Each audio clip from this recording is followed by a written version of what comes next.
अध्यक्ष महोदय, तुम्हालाच देतो सगळं. सन्माननीय मंत्री महोदय हे स्वतः ग्रामीण भागातले आहेत, आदिवासी मंत्री आहेत, गरिबांची व्यथा फार चांगल्या पद्धतीने ओळखतात आणि आज पिण्याचा पाण्याचा जो प्रश्न आहे, पाणी कुणाला नको आहे अध्यक्ष महोदय? जेव्हा माणूस मरतो त्यावेळेला सुद्धा त्याच्या तोंडामध्ये पाणी टाकलं जातं, पण ज्या पद्धतीनं आज पाण्याची विक्री सर्रासपणे होत आहे आणि जे लग्न समारंभ किंवा स्वागत समारंभ शहरामध्ये किंवा इतर भागात होतात, कॅनमध्ये मोठ्या प्रमाणात पाणी दिलं जातं, पॅक्ड वॉटर म्हणून, ड्रिंकिंग पॅक वॉटर, आणि ते पॅक्ड वॉटर देत असताना त्याची शुद्धता अजिबात नसते अध्यक्ष महोदय. त्याचं प्रमाण वाढलेलं आहे आणि मोठ्या प्रमाणात लोक त्याच्याने दूषित होत आहेत.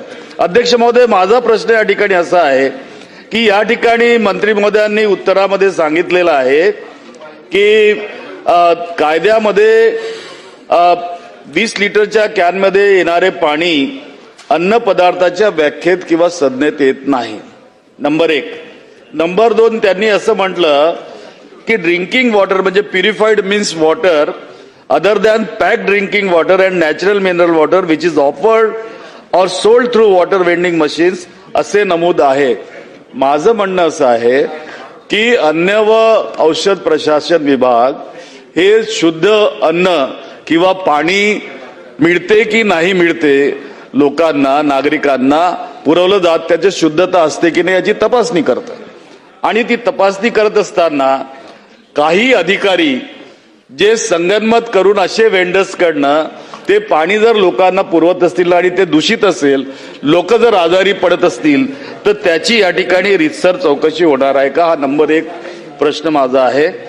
नंबर 2 प्रश्न असा आहे अध्यक्ष महोदय की अन्न व औषधी प्रशासनाने जी कारवाई केली, आरो पाण्याचे नमुने घेताना 7 नमुने घेतलेत, त्यातील 3 नमुने हे मिथ्याछाप घोषित करण्यात आले आहे.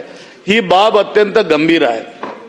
अध्यक्ष महोदय, आमच्या नागपूर शहरामध्ये अर्ध्याधिक शहरामध्ये 45% नागरिकांना बंद बाटलीतलं म्हणजे कॅनमधलं हे दूषित पाणी पुरवलं जातं.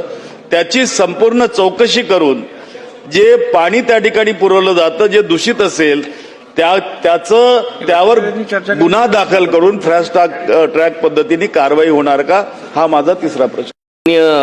सदस्य महोदयांनी सांगितलं का उत्तरात म्हटलंय की जे